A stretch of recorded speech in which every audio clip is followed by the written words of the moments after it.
오늘 본 본문에 의하면 하나님은 사랑이십니다. 그런데 이 사랑은 중요한 특징이 공포가 들어올 수 없습니다. 사랑은 권력보다 크고 능력보다 크고 그 어떤 가치보다 큰데 거기에는 공포가 없는 아름다움과 영광이 있습니다. 우리는 하나님을 믿는다. 하나님이 그 아들을 보내셨음을 믿는다라고 할 때 하나님의 우리를 향한 긍휼과 진정성을 봅니다. 이런 하나님의 긍휼과 우리를 구원하기 위하여 그 진지한 그 행동을 펴신 것도 하나님이 사랑이시기 때문에 그리하신 것입니다. 하나님이 사랑이시라는 것은 굉장히 중요한 이해지요. 모든 종교는 그 신자들이 믿는 대상인 신에 대한 정체성이 있어야 되는데 대부분의 신들은 그저 권력이 있을 뿐입니다. 그리고 그 권력을 가지고 자기를 믿는 신자들을 강요하며 굴복시키며 그들의 소원을 빌면 그 소원을 들어줄지라도 그 들어주는 대가를 요구하는 폭력적인 신들입니다. 그러나 하나님은 다르죠. 하나님은 우리가 보통 전지전능하신 하나님이라고 부르기 때문에 하나님도 최고의 권력자로 먼저 생각하는 버릇이 있는데 하나님은 사랑이십니다. 하나님이 무엇을 주실 때는 사랑하시기 때문에 주지 어떤 권력을 동원하여 상대방 즉 신자들을 자기를 찾아온 자들을 두렵게 굴복시키는 방법을 쓰지 않습니다. 그런 차원에서 이제 우리가 하나님이 누구냐 할 때 우리 하나님은 자신을 설명하신 자신을 납득시킨 신이다 라는 얘기를 지난번에 했습니다. 구약 성경 내내 어떻게 하나님은 이스라엘에 자기가 하나님이시며 그 하나님은 어떤 분인가를 납득시켰는가가 아브라함과 이삭과 야곱의 하나님이라는 호칭에 잘 드러나 있습니다. 오래 참으시며 그 선하신 목적을 밝히시며 그 일을 이루시려는 성실하심과 또 우리를 대하시는 하나님의 자비들로 하나님을 설명하셨다 그랬습니다. 그러면 이제 남은 것이 그 하나님을 믿는 자 신자들에게 그 하나님은 무엇을 목적하시는가, 또 그 하나님을 믿는 신자들은 이 하나님에게 무엇을 기대할 수 있는가라는 문제가 이제 대두되는데 대부분 너무 섣부르게 안심과 형통을 요구합니다. 그리고 안심과 형통을 요구하는 일은 다른 신들에게도 공통된 부분이라서 다른 신들은 이런 요구를 응답받기 위하여 주문을 외우면 됩니다. 주문을 외우면 꼼짝없이 결과가 나타나는 하급, 저급한 신들이 있고 또 대화가 있고 설득이 있을지라도 그걸 응답하는 신은 대단히 폭력적으로 그 요구사항을 듣습니다. 그러나 하나님은 사랑이시기 때문에 우리가 요구하는 것에 대한 응답이 아니라 하나님이 우리에게 가지신 바 창조와 사랑의 목적 때문에 우리에게 그 하나님이 가지신 목적을 이루기 위하여 우리가 빌 바를 알지 못하는 것을 주시려고 합니다.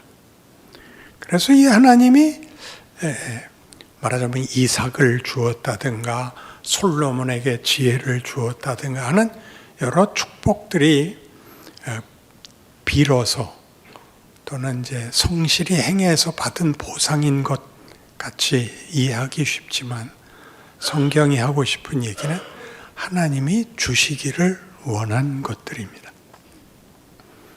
그래서 우리가 하나님을 사랑해야 하는 것은 사랑이라는 그 개념은 다른 어떤 개념과도 다릅니다. 그것은 경쟁적이거나 승부에 관한 것이거나 비교적 차원에서의 이야기들이 아니고 말하자면 적을 가지지 않는 비교하여 그 지위가 성립되지 않는 홀로 충분한 내용입니다. 사랑은 사랑을 함으로써 만족하며 사랑을 받음으로써 만족하며 그 만족은 이런 비교하여 승부에 의한 결과가 아니라 그 자체로 너무나 명예롭고 너무나 영광된 아름다움을 가지는 것입니다. 그게 사랑이지요. 그러니까 성경이 하나님은 사랑이시다 그러고 예수님께서 세 계명을 너희에게 주노니 서로 사랑하라 그러면 우리는 그 신앙적 행위, 윤리로 받아들여서 사랑을 해야겠다라는 생각을 먼저 합니다. 사랑을 하는 것은 마치 열심히 기도하는 것처럼, 열심히 봉사하는 것처럼, 열심히 살아야 하는 것처럼 열심히 사랑을 해야겠다라는 윤리가 되는데 성경이 하고 싶은 얘기는 하나님이 사랑이시다와 그 사랑이 우리에게 사랑은 사랑으로밖에 반응을 만족할 다른 것이 없습니다.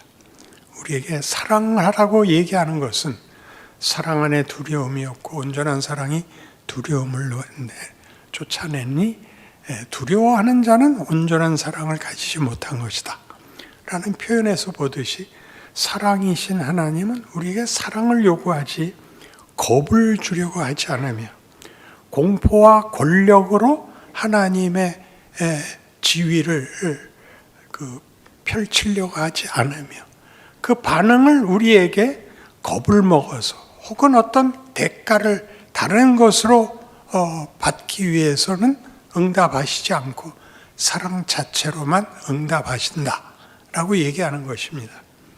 그래서 이 사랑은 신이 누구이고 그 신에게 무엇을 기대할 수 있으며 그 신은 자기를 숭배하는 신자에게 무엇을 목적하시는가 해서 기독교는 존재론적으로 사랑을 요구합니다. 존재론적으로. 그러니까 여러분이 사랑의 존재가 되어야 됩니다. 사랑이란 아까도 얘기한 것 같이 승부를 걸 문제가 아니며 이해관계로 사용되지 않으며 당연히 어떤 권력이 되거나 강요가 될 수 없습니다. 사랑은 만족을 불러내며 기쁨을 불러내며 언제나 충만할 수밖에 없는 것을 사랑이라고 합니다. 이런 단어들이 성경이 얘기하는 이런 단어들이 무엇을 의미하는가를 보십시오. 하나님이 누구시며 나는 누구인가? 그리고 그런 하나님과 나 신자와의 관계는 사랑으로 엮어진다는 게 무슨 말인가? 그러니까 우리가 현실 속에서 살아야 되는 신자의 인생이 이 세상의 질서인 사망과 거짓됨 속에서 몸부림쳐야 하는데 사랑을 어찌 유지할 수 있으며 하나님과의 관계를 이 사망과 거짓됨 속에서 유지할 수 있는가? 질문이 이렇게 나와야 되는 것입니다. 그렇지 않으면 우리는 사랑만 못한 이제 권력, 폭력, 보상에 집중하는 신앙의 차원이 되고 존재론적으로 하위로 처지는 것이죠. 이걸 너무나 많이들 당연시해서 그저 주십시오죠. 주십시오. 그 모든 주십시오는 이제 안심과 형통을 위한 것이지 존재론적 가치에 대한 것은 없는 것입니다. 그래서 이런 문제가 이제 요한복음 17장에 가면 17장 18절 이하에 예수님의 이런 기도가 있습니다.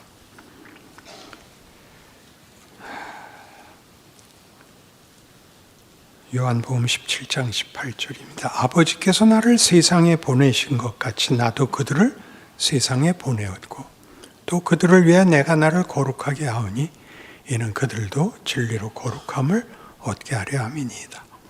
내가 비옵는 것은 이 사람들만 위함이 아니요 또 그들의 말로 말미암아 나를 믿는 사람들도 위함이니 아버지여 아버지께서 내 안에 내가 아버지 안에 있는 것 같이 그들도 다 하나가 되어 우리 안에 있게 하사 세상으로 아버지께서 나를 보내신 것을 믿게 하옵소서.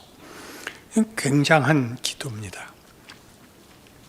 아버지께서 나를 보내신 것 같이 내가 저들을 보냅니다. 그리고 아버지가 내 안에 내가 아버지 안에 있는 것 같이 저들도 다 하나가 되어 우리 안에 있게 하사 아버지께서 나를 보내신 것을 믿게 하옵소서. 이렇게 되죠. 어디로 보냄을 받습니까? 현실로 보냄을 받죠. 우리가 그토록 많이 필요로 가득한 이 세상, 어디에나 폭력이 있고 어디에나 거짓됨이 있고 어디에나 절망밖에 없는 눈물과 비참함이 전부인 이 세상에 우리를 어떻게 보내느냐면 아버지께서 아들을 보낸 것 같이 우리를 보냅니다. 아버지는 사랑이시고 그 사랑의 하나님은 우리를 사랑으로 요구하고 있는데 우리를 죄와 사망이 가득한 곳에 보냅니다. 우선 예수님부터 확인을 해야죠. 예수님은 사랑으로 오십니다. 예수님이 오셔서 우리를 끌어안기 위하여 이 세상의 권력과 질서에 자신을 희생 제물로 내놓습니다. 십자가에 죽지요. 그러나 십자가의 죽음으로써 어떻게 되느냐 하면 거기에 부활과 새로운 그 세상이 일어나게 되죠. 말하자면 세상이 가지고 있는 권력, 사망, 절망, 이 끝이 아니라고 그것까지 뒤집어 놓는 일을 하러 옵니다. 사랑이란 사망으로도 중단시킬 수 없다. 거짓으로도 막을 수 없다. 그렇게 예수님은 사랑을 사용하시고 목적을 이루시는 일에 세상이 쓰는 모든 방법을 다 받아서 우리가 예수님이 하신 말씀 같이 한 알의 밀알이 땅에 떨어져 썩지 아니하면 그대로 있고 썩으면 많은 열매를 맺습니다. 땅은 씨를 삼켰는데 예수님은 씨를 땅에 심었다고 하는 것이 십자가 사건이죠. 죽었는데 살아났다 정도가 아니라 죽음이 그의 사랑과 그가 하려는 영생을 막을 수가 없었다. 그래서 우리의 인생 속에서 우리가 부닥치는 현실, 사망과 거짓됨의 도전 속에서 우리가 받아낼 수 있게 하는 겁니다. 그거를 피하게 하는 게 아닙니다. 우리에겐 놀라운 일입니다. 내가 아버지 안에 있고 아버지가 내 안에 있는 것 같이 우리를 초대합니다. 하나님이 사랑이시고 그 사랑은 우리를 향하여 목적을 가지고 있고 우리 하나님의 형상으로 지음을 받은 하나님이 직접 만든 우리는 하나님이 사랑하시는 대상입니다. 우리에게 사랑을 열매 맺고 사랑을 충만히 만들기를 원하는 것이 하나님이 그의 백성에게 원하는 것입니다. 그래서 우리를 사랑에 화답하게 만듭니다. 그 사랑은 무엇을 이기느냐 하면 사망을 이기며 죄를 이기며 이기심과 우리가 세상에서 실컷 보는 쓸데없는 경쟁에서 이기게 하십니다. 경쟁에서 승부에서 이기는 것이 아니라 본질에서 이깁니다. 예수님의 17장 기도입니다. 내가 왜 세상에 왔는가? 하나님이 우리를 사랑하는 사랑은 죽음으로도 막을 수 없고 사망으로도 막을 수 없다. 이 사랑은 무엇으로도 막을 수 없다. 증인이시죠. 역사를 쓰십니다. 그가 사망으로 끝난 것 같은 데서 부활의 영광을 일으키고 승천하신 사건들은 우리 모두에게 우리의 인생에서 하나님의 사랑은 우리를 승리케 하고야 말 것이다 라는 믿음으로 우리의 현실에 가장 큰 약속으로 우리에게 주어진 것이 됩니다. 예수님이 오신 것이 아버지가 보내신 것이고 아버지가 보내신 일에 예수님이 순종하는 사랑의 행동, 아버지의 깊으신 뜻이 아들에게 그대로 공감이 돼요. 보내는 분과 보냄을 받는 분이 하나인 것 같이 이제 예수께서 우리를 자기와 묶어서 내가 아버지 안에 아버지가 내 안에 있는 것 같이 저들도 다 하나가 되어 우리 안에 있게 하사 아버지가 나를 보내신 것을 믿게 하옵소서. 그러니까 우리를 묶고 아버지와 다 이렇게 하나로 묶기 위하여 예수가 오셔서 사망으로 끊어버린 것 같은 하나님과 우리의 관계를 거기를 다시 묶고 다시 끌어안습니다. 이것이 기독교입니다. 그러니 우리는 예수님이 오셔서 이 세상 현실 속에서 사랑을 열매 맺고 사랑이 실패할 수 없음을 보인 것 같이 우리 생애에 하나님의 사람으로 어떻게 살아야 하는지를 가르칩니다. 조금 전에 인용한 것 같이 요한복음에 나오는 대로 새 계명을 너희에게 주노니 서로 사랑하라. 너희가 서로 사랑하면 이로써 세상이 너희가 내 제자인 줄 알리라. 이렇게 됩니다. 여기서 사랑이라는 것은 대단히 우리에게는 모호합니다. 그러나 이 사랑은 이렇게 이해하면 좋습니다. 악에게 지지 말고 선으로 악을 이기라. 너희를 핍박하는 자를 저주하지 말라. 저주하지 말고 축복하라. 선으로 악을 이기라. 악에게 지지 말고 선으로 악을 이기라는 우리가 무슨 생각이 제일 먼저 나냐면 선을 더하여 악이 행한 것보다 더 큰 힘이 되어 악을 항복시켜라. 로 제일 많이 다가옵니다. 그렇게 얘기하는 거 아닙니다. 악한 자가 악한 짓을 하는 것 같이 너는 신자로서 신자의 역할을 해라.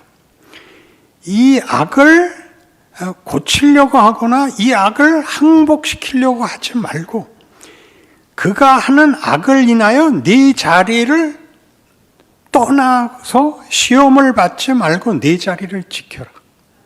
그 다음에 일어나는 일은 내게 맡겨라. 이겁니다. 그러니까 큰 소리를 칠 필요가 없습니다. 그냥 조심조심 자리를 지키고 있으라고 합니다. 악에게 지지 말고 선으로 악을 이기라. 그 악한 자가 성경에서는 이렇게 되어 있죠. 그가 줄이거든 먹이고 그가 목마르거든 마시우라. 악당이 악역을 하게 놔둬라. 너는 선한 역할을 해라. 이것이 빚어져서 하나님이 우리에게 만들고자 하는 것이 이루어진다. 이렇게 얘기하죠. 많이 제가 인용했죠. 메살라가 있어야 베너라는 영화는 성립이 된다. 그 악당이 없으면 우리는 도무지 줄거리를 찾을 수가 없고 메시지를 찾을 수가 없습니다. 그 악당이 죽을 때까지 회개하지 않아야지. 악당이 회개를 해버리면 메시지가 흔들립니다. 악한 역할을 하는 자들이 있어야 이제 선한 역할을 하는 자가 받는 시험과 위협을 극복을 하게 됩니다. 베너도 그를 죽이는 것이 자기가 마땅히 해야 할 보복이라고 생각을 했고 전차 경주에서 이깁니다. 그러나 몇 살 나는 승부가 끝나지 않았다고 하고 어머니와 여동생이 문둥병에 걸린 걸 알고 이제 답을 찾을 수가 없죠. 그를 죽였는데 승부는 났는데 복수를 했는데 답은 안 찾아지는 그 아우성을 그 부인이 찌르죠. 그만 좀 잊으세요. 당신이 몇 살 나 같아요. 그가 예수를 만나고 그 답을 찾는 그분의 말이 내 가슴에 있던 칼을 내려놓게 해서까지 오는 그 일이 우리 인생 속에서 일어나는 겁니다. 내가 선한 역할을 하고 있고 내가 죽임을 당하고 내가 손해를 보고 극적이고 힘에 지나는 일을 여러분 보고 당하라 그러지 않습니다. 그저 자기 자리를 지키는 것입니다. 사랑입니다. 사랑. 권력이 아닙니다. 명분도 아닙니다. 사랑은 조건이 없는 겁니다. 그래서 이 문제는 나중에 여러분 잘 아시는 마태복음 28장 18절 이하에서 땅끝까지 가라, 모든 족속에게 가라 하는 데서 성부와 성자와 성령의 이름으로 세례를 주고 내가 가르친 것을, 내가 분부한 것을 가르쳐 제자를 삼으라. 세상 끝날까지 내가 너희와 항상 함께 할 것이다. 바로 그 큰 비전이 되죠. 전 인류를 향한 명령이 됩니다. 우리는 거기에 보냄을 받은 것입니다. 지리적으로 멀리 간 것이 땅끝이 아니고 모든 족속이 아니라 우리가 있는 데야말로 모든 족속 중에 하나입니다. 시작된 예루살렘에서 보면 우리는 극동에 있는 나라고, 그리고 내가 지금 소속해 있는 내 집안, 내가 속한 사회, 나라는 이방 나라죠. 그 속에 내가 그 끝에 와 있는데 예수께서 항상 함께 하십니다. 여러분이 하나님이 사랑인 걸 알게 됐고 하나님이 나를 사랑으로 대하며 사랑을 목적으로 한 본질, 존재론적 차원에서 사랑의 존재를 만들려고 합니다. 우린 모든 걸 겪어야 합니다. 쉽게 해결하는 폭력을 원하기도 하고 외면하기도 하고 타협하기도 하고 도망하기도 하는 현실 속에서 하나씩 겪습니다. 뭘 겪냐? 제일 중요한 이제 판별은 이겁니다. 그게 가치가 있냐? 부끄럽지 않냐? 그러니까 신앙은 도덕적으로 판정을 하는 게 아니라 가치로 판정하는 것입니다. 우리가 믿는 신이 사랑이라고 자신을 설명하는 것은 어떤 가치를 갖다 대도 이 앞에선 부끄러운 것입니다.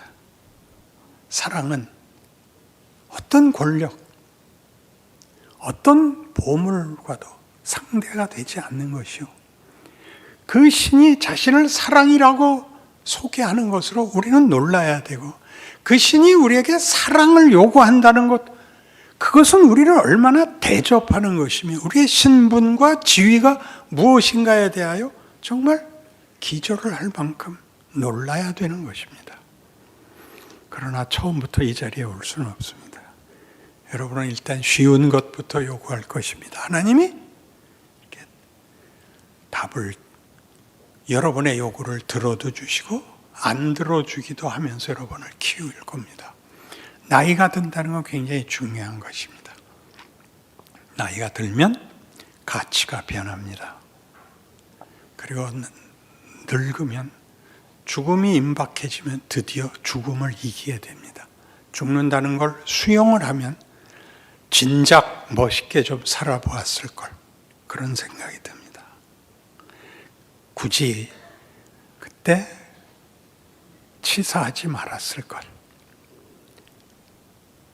과거에 대한 후회가 일어나는데 그 후회는 잘못했다는 단순한 후회가 아니라 참 철이 없었다, 더 멋있을 수 있었는데 라는 후회가 됩니다. 그것이 늙은 이 자리에서 후회로 끝나지 않고 마지막을 멋있게 살아야 되는 겁니다.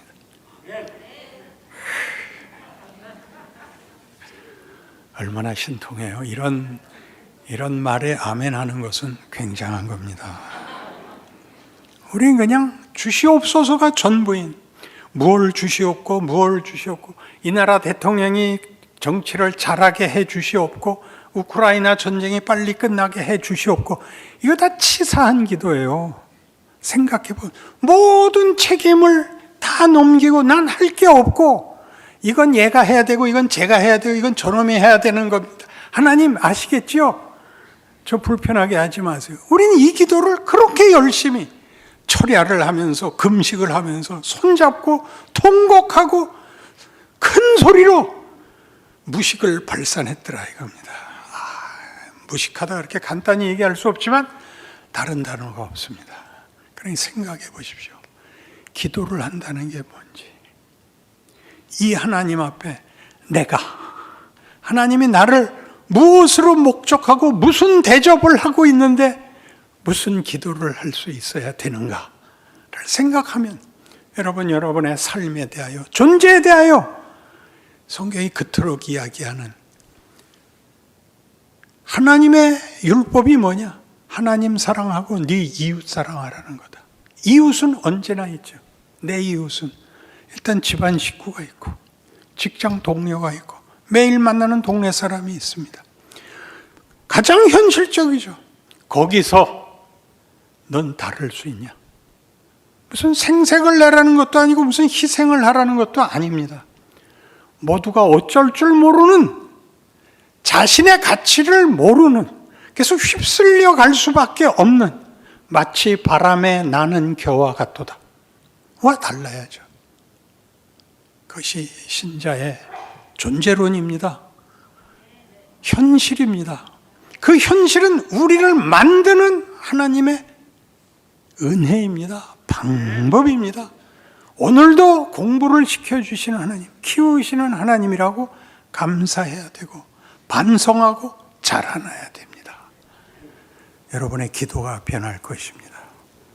여러분의 하루하루가 자신에 대하여 영적으로 살이 찌는 그런 하루하루가 될 것을 믿습니다.